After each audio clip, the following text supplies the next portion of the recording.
And thank you for coming. We're so delighted that you're with us on this special occasion. I'm Joan Dennison, and I'm the president and CEO of Covenant Place and the Mirowitz Center. And I'm just honored and delighted to welcome you to this program, this special Veterans Day celebration. So thank you for joining, and to honor and celebrate the men and women of the United States Armed Forces, we invite you to sing along as we play our national anthem.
That is such a moving song whenever you hear it, but seeing it with those images, it really does move us to be thoughtful about the people who have sacrificed throughout the generations to support our country. And we now proudly and gratefully recognize and salute the veterans of the United States Armed Forces.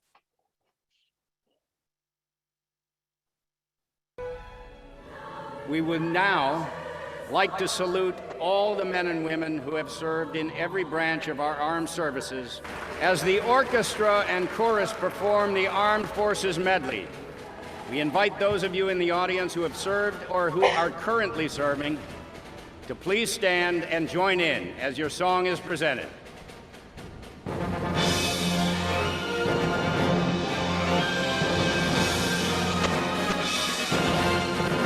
United States Coast Guard.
Navy.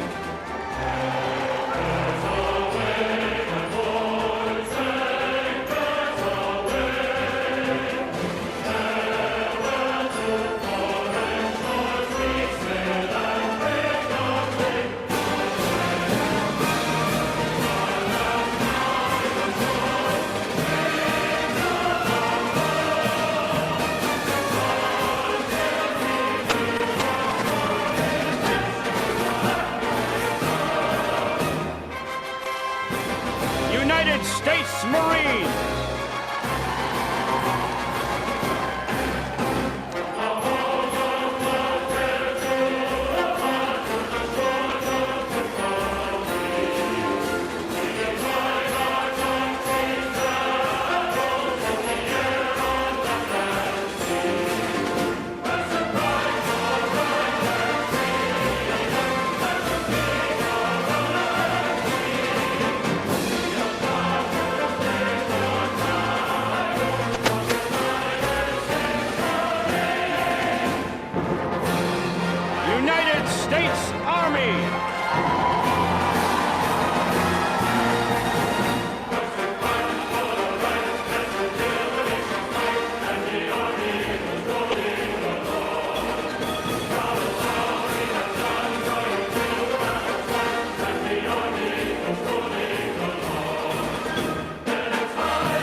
now it's my great pleasure and with real gratitude for coming with us, being with us on this special day to introduce our guest speaker, Deborah Halter, U.S. Army Lieutenant Colonel, retired, who's going to discuss the progression of women serving in the military over the last 45 years. So during the last 8 years, Deborah has served as the state chaplain for the state of Missouri and the Big Ten for the past 3 years. Deborah is retired from the U.S. Army. She earned eligibility in the Veterans of Foreign Wars by serving in Korea in 1980 to 81 and in Desert Storm in 1991. She is a life legacy member of the VFW Post 3500 and has been a VFW member since 1991 and has served the VFW in multiple different capacities. Deborah is also the Missouri Grand Chaplain of the Military Order of the Cootie, a National Honor Degree Membership Association separately constituted as a subordinate and as an auxiliary order chartered by the VFW. Additionally, because she's not doing enough, she serves as chaplain of the Intervets in charge of Memorial Day service at Jefferson Barracks Cemetery. So Deborah, thank you so much for joining us. We're excited to hear what you have to share with us today.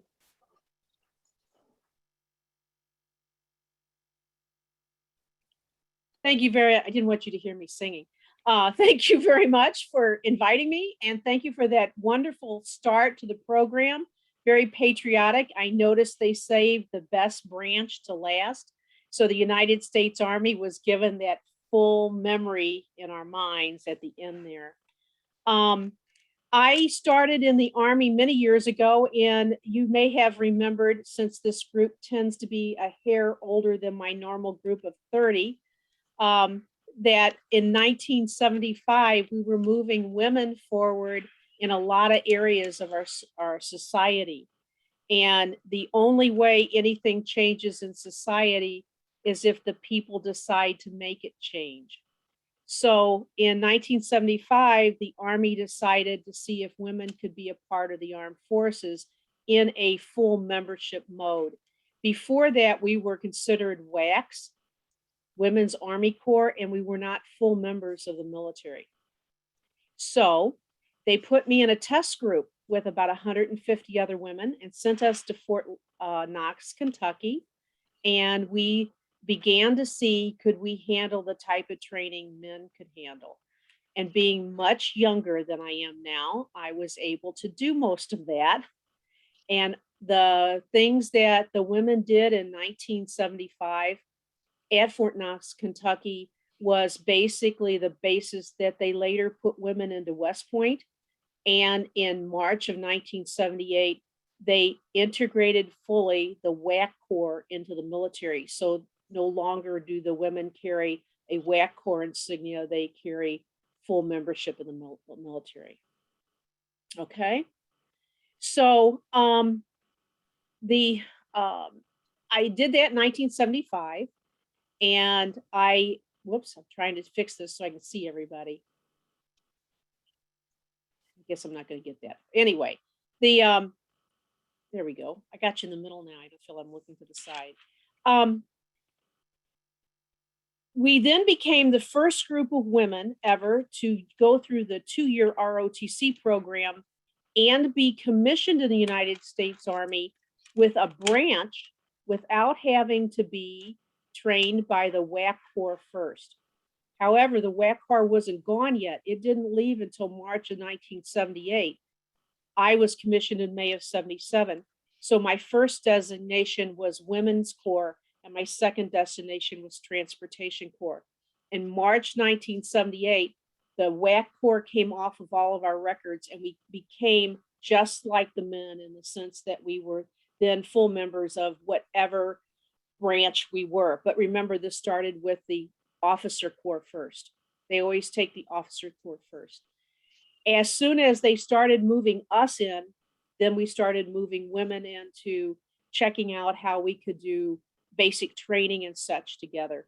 And there's been several iterations of how we've managed to do that over the years. And I can tell you that that would be a whole conversation all by itself.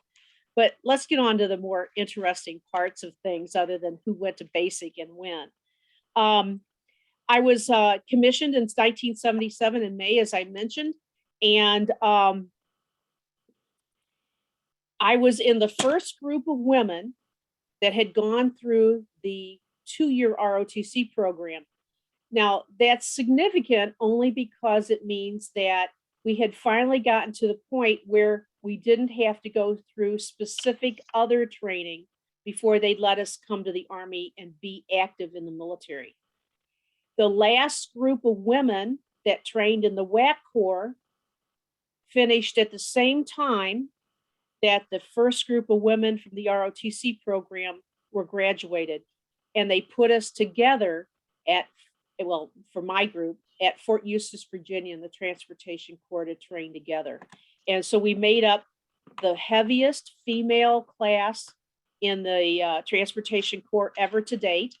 There was a third of us that were female, and the whole world had a lot of fun coming and looking at us. So inevitably we'd be in class learning whatever we're going to learn, or we'd be out on big trucks learning how to make big trucks go places, or we'd be on the airfield learning how to make big aircraft pick up equipment and move.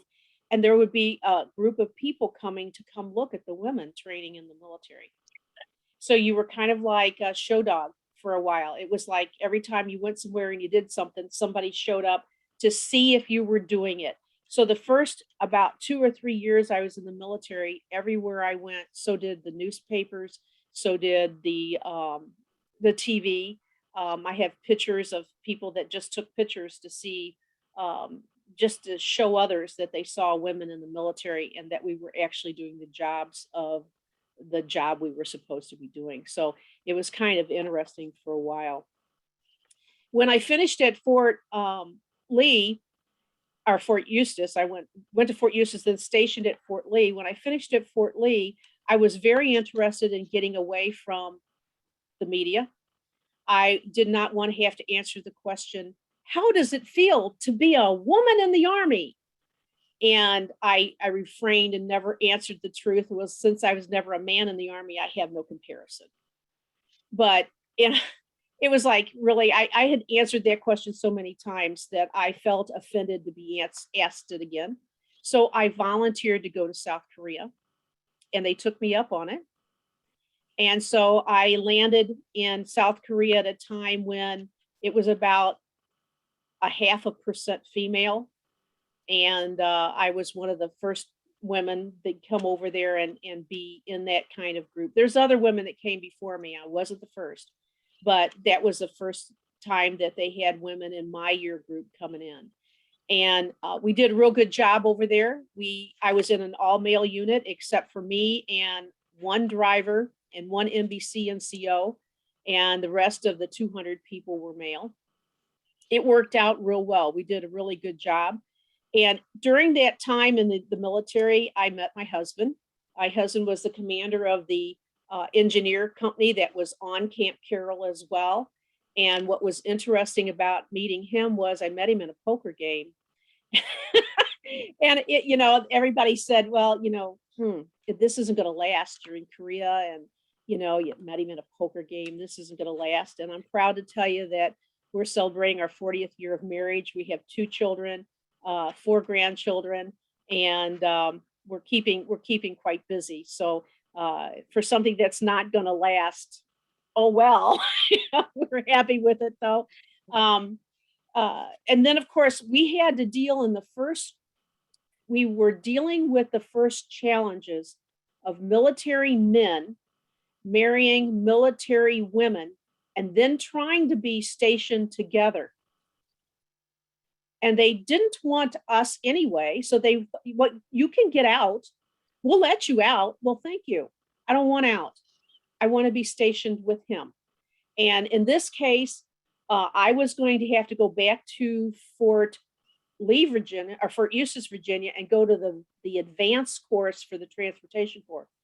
And then I would be assigned 6 months later somewhere. he was going back and being stationed at Fort Leonard Wood in an engineering job.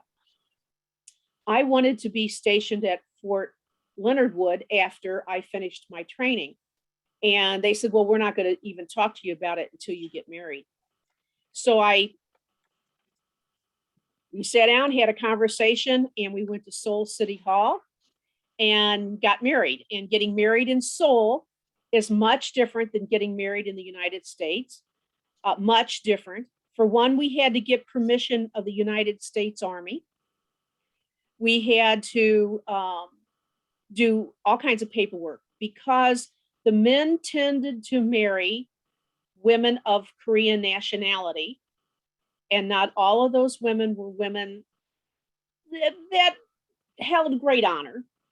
They had a very thorough physical system that they had to go through. These women had to go through a vigorous physical to ensure they were healthy enough to be married and return to the States, because some of them worked in areas that were not really a great honorable place to be. So they decided that, to be fair, they had to do the same to me as they did to the other women that were attempting to get married in Korea, which meant that they were very sure I had no venereal diseases when I came back to the States, and that I had not, and that I was in basically good health, which they already knew all that because I was in the military, but they had to do that so they could say that they applied the rule to everybody. So I went through that. It's funny now, it was really degrading at the point in time that they did that, because if they had known they're soldiers, they would not have had to do that. I was a soldier and they knew my health to begin with. And they were just trying to discourage us from doing our thing. So they didn't succeed on that. And of course, people literally bet in front of us that the marriage wouldn't last a year. And I wish I could see those people now. They owe me money, lots of money. But anyway, so after we put in all the paperwork, then there was a lot of question about, well, are you really serious about being in the military if you really want to be stationed with your husband? Yeah. And they had begun to bring it so that women and men could be stationed together. They had just started working on that. And yes, we were one of the people that made them work on it. And so I went back home to the United States. I went to Fort Eustis, Virginia. I finished 6 months of training. And then I went to Fort Leonard Wood. My husband went from Korea about a month or two after I left. He came back to the United States and he went directly to Fort Leonard Wood. And basically May of 1982, let's see, am I right on that? Yes, I am. 1982, we actually got together and lived in the same house. So we had spent most of that time in separate locations or traveling to see each other. That's one of the reasons why nobody believed the marriage would work, because they did nothing to keep you together and they did a lot to keep you apart. But we managed to get through that, and I'm very happy with that. After Fort Leonard Wood, or after I got to Fort Leonard Wood, they put me as an operations officer to a battalion, and the next company that opened up was supposed to be mine. However, when it opened up, there had been a woman in command of it. And these guys totally freaked out over the idea that a woman would follow another woman in command, and it wasn't a WAC unit. And I was amazed that anybody could even process that as a problem. So they started having conversations about it, and I kept shrugging my shoulders and kept saying, I don't know what your problem is. I don't know what your problem is. So one Sunday I went to church. My husband and I attended church on post. The big chapel on post was dedicated to the religion that we were. So well, not dedicated, but that's where the big chapel service was. And we went to church, and after church, they had coffee and donuts. I think lots of churches have coffee and donuts or something afterwards. And I happened to walk up to the table to get a donut, and there standing next to me is the commanding general of the post. And he turns around and he goes, Captain Halter, I presume? And I said, yes, sir. And I was in civilian clothes. So he really didn't know who I was. I didn't think anyone knew who I was. He knew. And I said, yes, sir, I am. He said, I hear a lot of your name these days. And I said, yes, sir, because I didn't know what he was hearing. And he said, this command thing, what do you think about it? I said, sir, I think this. I think it's ridiculous. I believe that if you put a man in command and he does well, then when you relieve him, you put another man in command.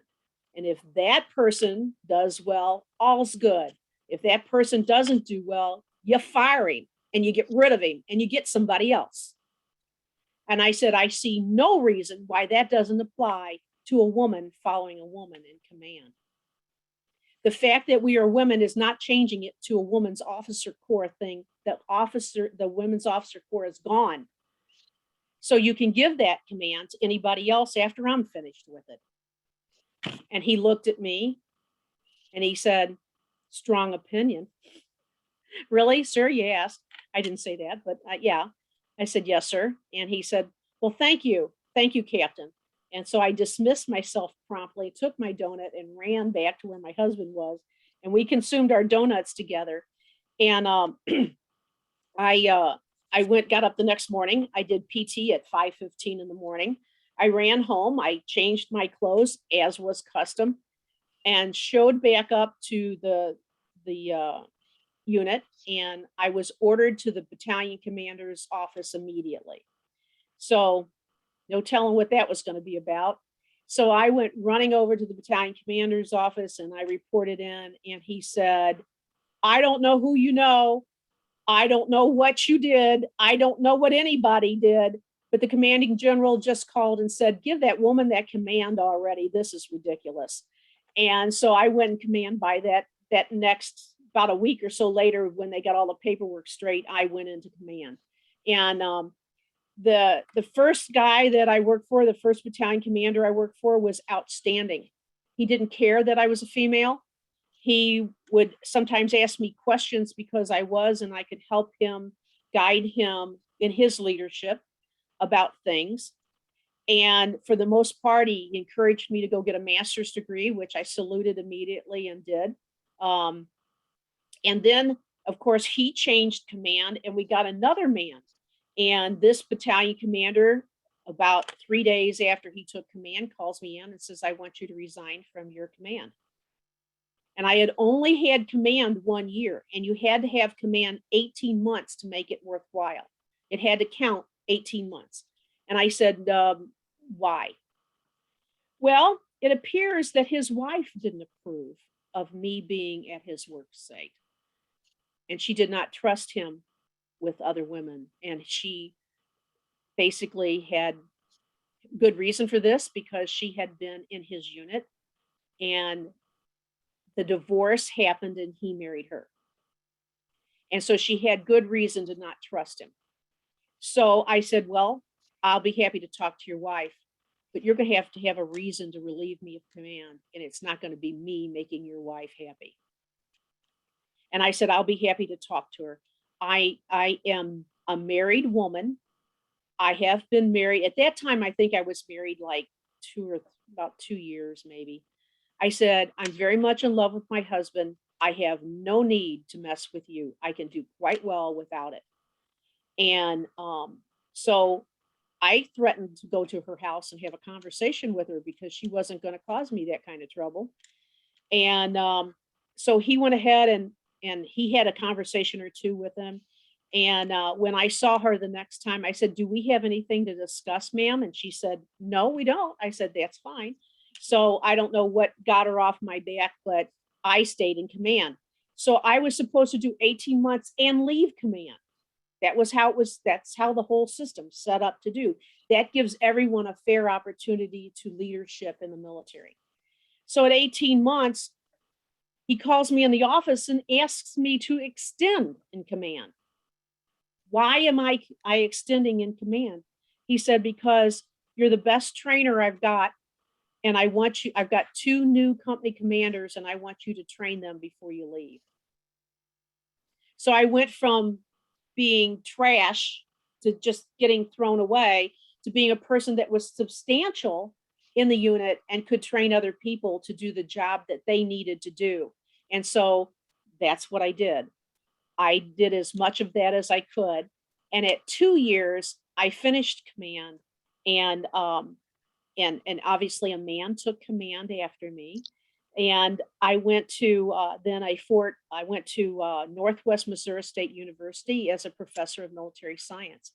And that was like taking a step back even further to women's progression, because the university had had women in it for years, and the university didn't have any trouble with me being in the ROTC department.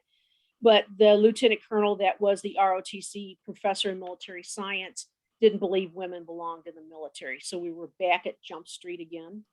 And unfortunate for him, during that time, I became pregnant with my first child, which is a good place to have a child in the military sense, because you're not in the field all the time. And you're, lots of things don't happen there. But he called me in and asked me, how did I dare to become pregnant? And I said, well, sir, I've been married 4 years. It's not like this is an illegitimate thing or a thing that happened in a drunken behavior. I've been married for 4 years. It's my right to continue my life in this manner. And I mean, the harassment never stopped.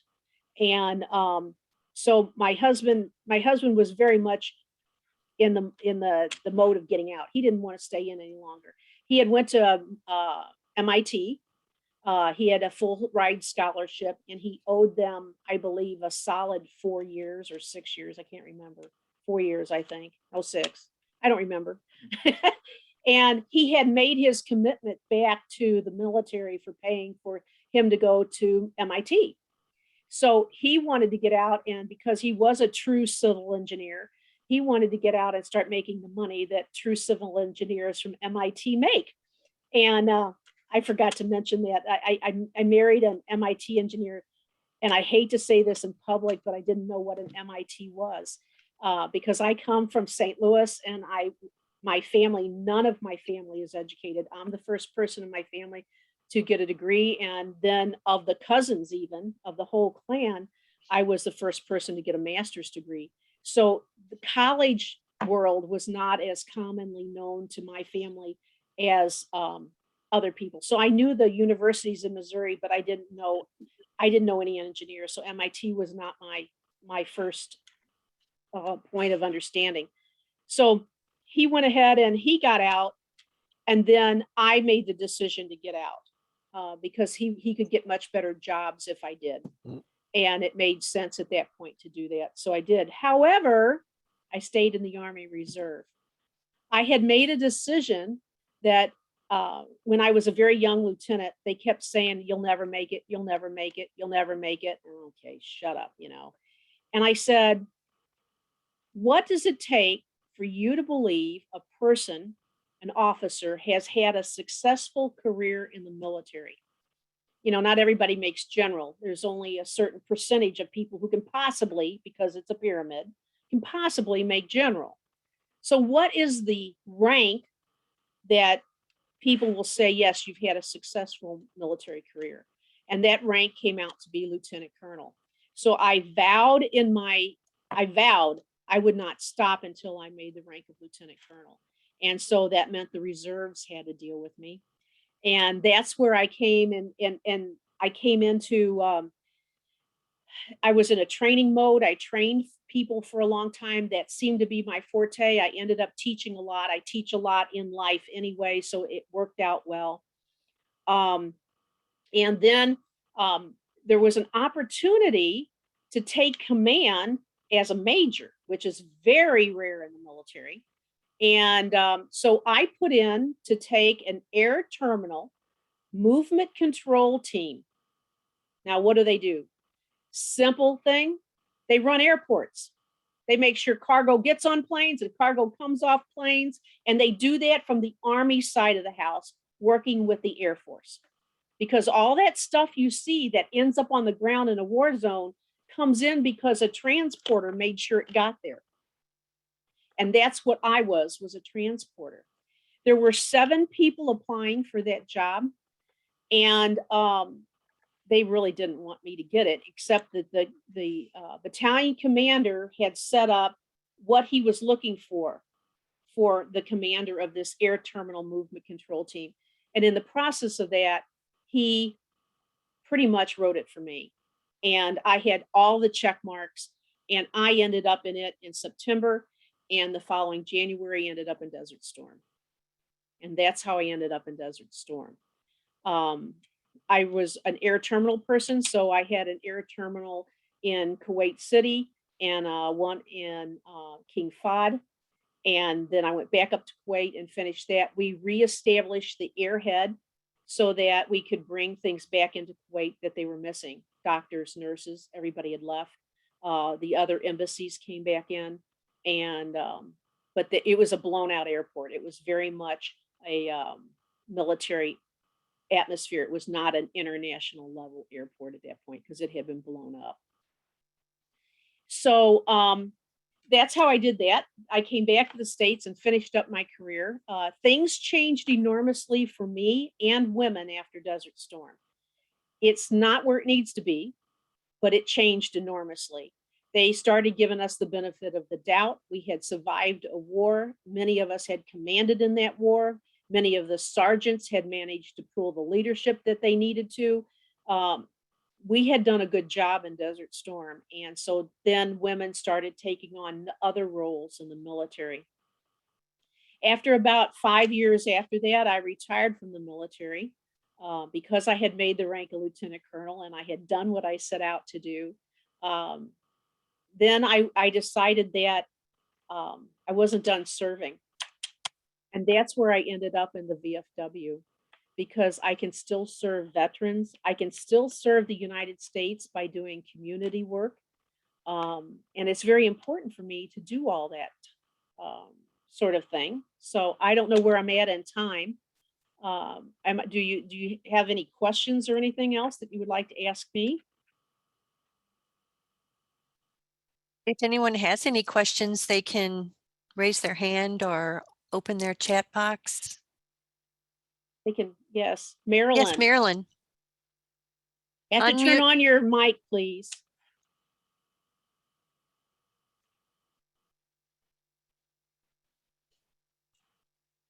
To unmute. Yeah, there you go. No, she even muted yourself. Carla, can you unmute Marilyn? No, we can't. Marilyn, yeah, in your lower right-hand corner, Marilyn, there should be or left-hand corner, there should be a little microphone. You need to click it to unmute. She did it once. I thought she had it. It's on your the lower left-hand side of your screen. She can also do it by the little dots in the top sometimes too. Yeah, if it depends on what time. Yeah, it depends on what type of. Looks like she's got a tablet. Well, she's not getting it, I don't think. Sorry, Marilyn. Can you write your question in the chat? Yeah, that'll work. I'll send her a chat and maybe she can respond. Well, I have a question, Deborah. Yes, ma'am. What's been the most satisfying part of your journey?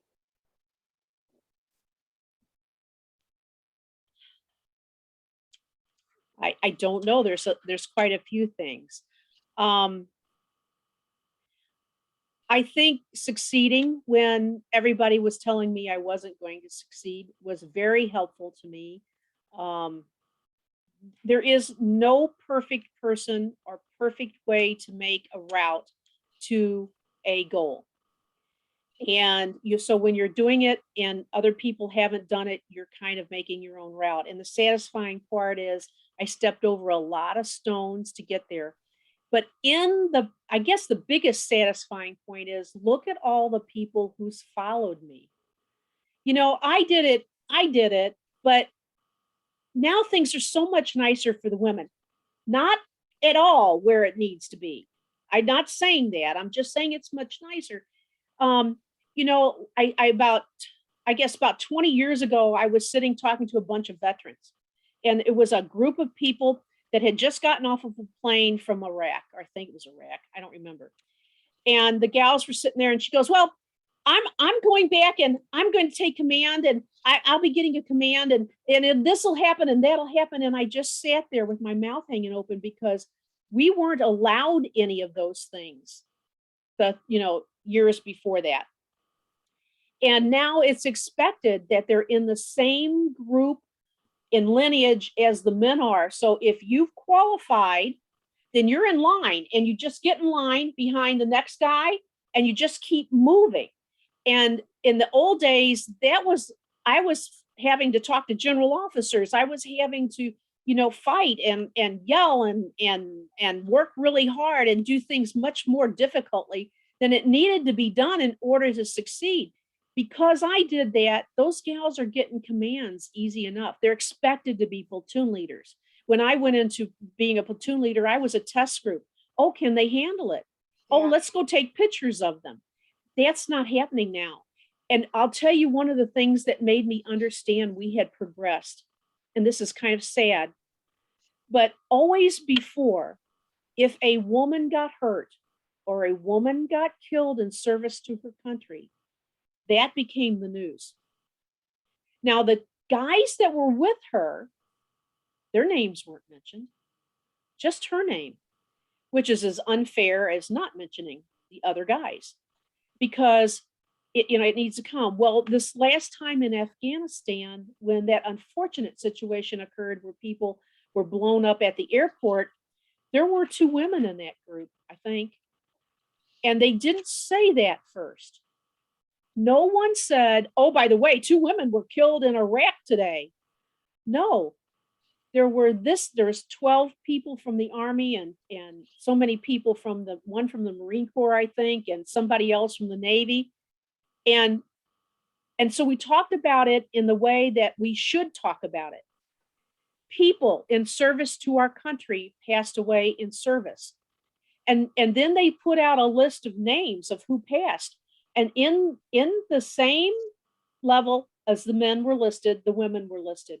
It took us 45 years to get to the point where we realized that the women were service members just like the men were.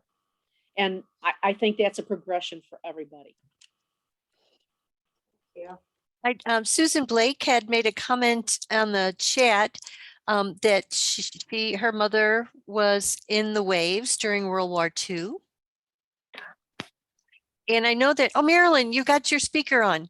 Yeah, I figured it out. Okay, good. Very good. I have a quick question, or do you want to do yours first, Judith? No, go right ahead. I joined the Air Force when I was 18, and that was 1970. But I was enlisted, and I found that I was military secretary for Chief of Logistics in Charleston, South Carolina. And I found that I couldn't have had that good of a career in civilian life. So for enlisted, I think for enlisted women, well, we weren't used to power anyway. So I think, I can't say enough good about it. Right. Well, thank you for your service, Marilyn. And yes, you're right. I was in 1977 when I got commissioned.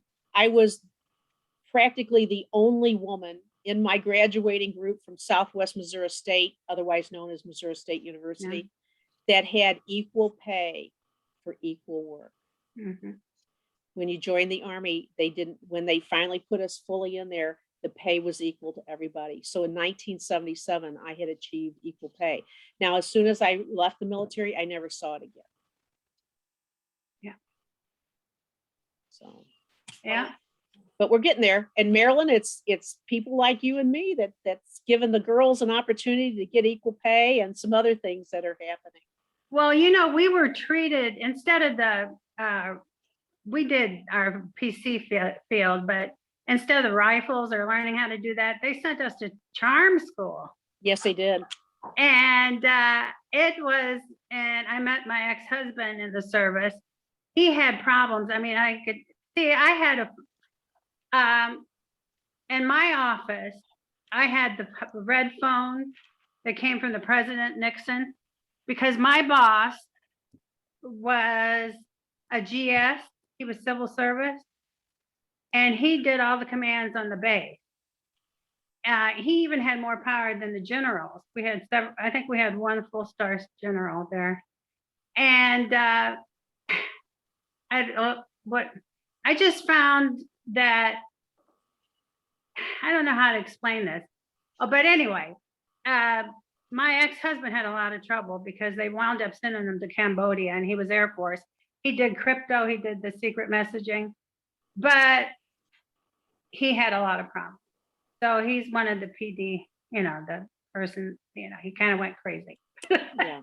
Well, So- unfortunately, and we do a lot of work now with the VA. I work with the VA as well, through the Department of Missouri's VFW. We work with the VA to help veterans that have PTSD, anxiety, and all those other things that happen because of that. And the Vietnam vet is probably one of the harder ones to get to.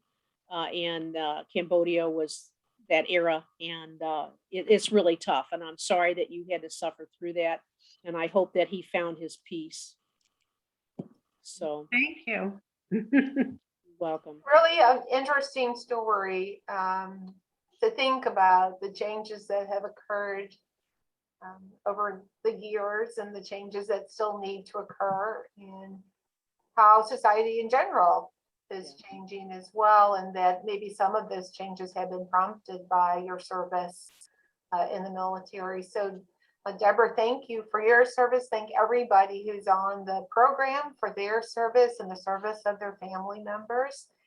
And we appreciate your sharing that with us today, Deborah. And now we're going to invite everyone, and hopefully this will be just kind of a fun and for our celebration, to sing along to a medley of patriotic songs, starting with My Country 'Tis of Thee.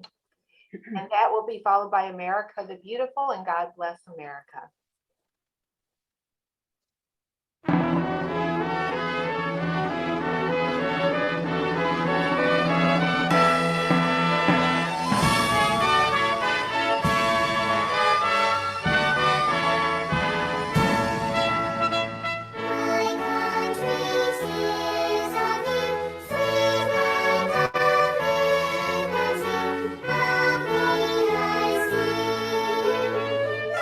Thank you.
spacious skies, for amber waves of grain,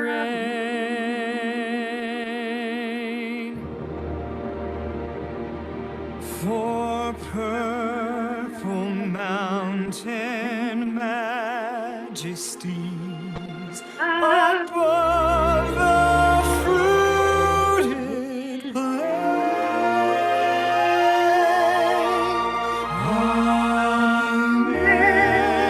America, America, God shed his grace on thee and crowned thy good with brotherhood from sea to shining sea.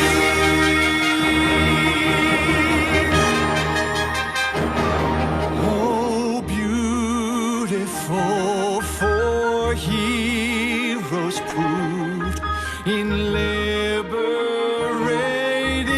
strife, who more than self their country loved, and mercy more than life. America, America, God mend thine every flaw, confirm thy soul in self-control, thy liberty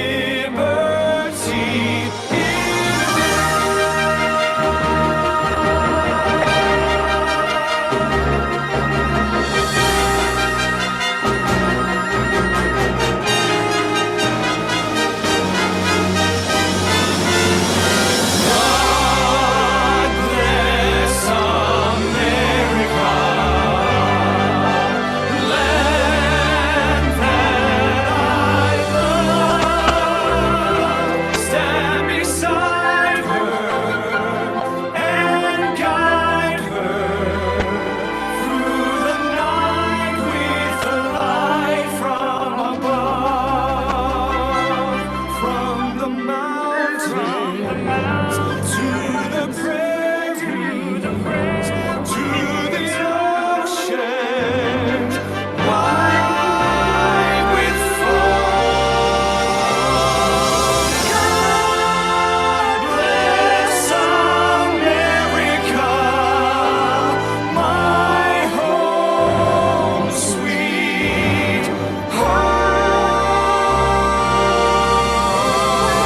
God bless America, my home sweet,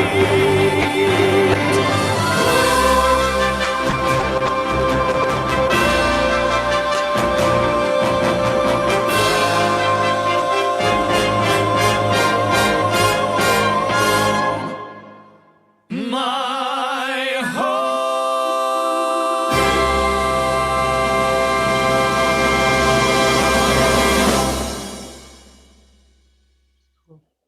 Well, that is really a feel-good way to end a program. Just so beautiful. Thank you to everybody for coming today, for your service, for the service of your family, for our speaker who continues to serve our military community, for your past and for your present, and I know for your future as well. And I also want to acknowledge Carla Foyer, Carla, wave at us, who as a volunteer has helped us put together this beautiful musical portion of our program and really contributed a lot of time to make this a special event. You know, it's difficult, of course, in this time of Zoom when we're not really yet safe to gather, But I hope you feel as I do, that this was just a very much not just informational from Deborah's talk, but really inspirational when we are able to share the music of our country and to really recognize all the blessings that we have as citizens. So happy Veterans Day. Thank you for your service. Thank you, Stephen Cohn and Judith Oliver, for your support on this program, and have a wonderful day. Thank you. Thank you. Thank you, everyone. Thank you for visiting today. Have a great day. Bye. Bye. This Thank land you. is your land. This land is my land. From California to the New York Island. From the Redwood Forest to the Gulf Stream waters. This land was made for you and me. As I was walking that ribbon of highway, I saw above me that endless skyway. I saw below me that golden valley. This land was made for you and me. I've roamed and rambled, and I followed my footsteps to the sparkling sands of her diamond deserts. And all around me a voice was sounding.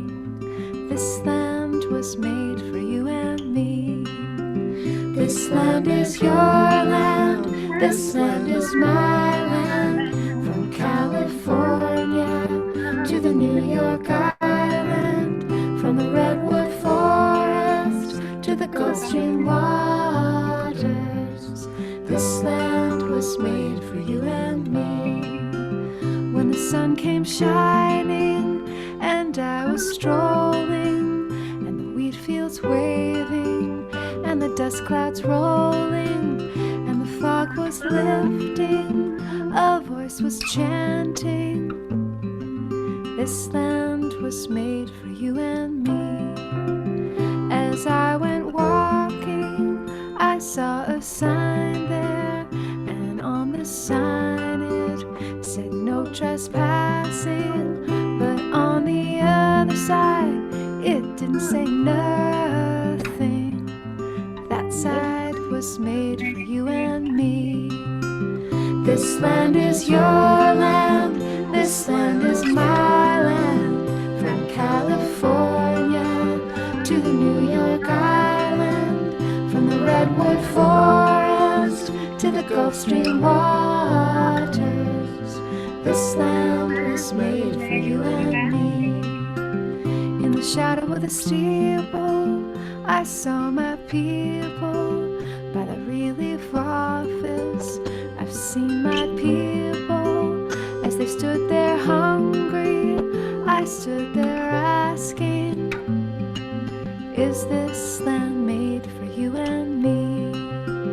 Nobody living can ever stop me as I go walking that freedom highway. Nobody living can ever make me turn back. This land was made for you and me. This land is your land. This land is my land. From California to the New York Island. From the Redwood Forest to the Gulf Stream waters. This land was made for you and me. This land is your land. This land is my land. From California to the New York Island. From the Redwood Forest to the Gulf Stream waters. This land was made for you and me. This land was made for you and me.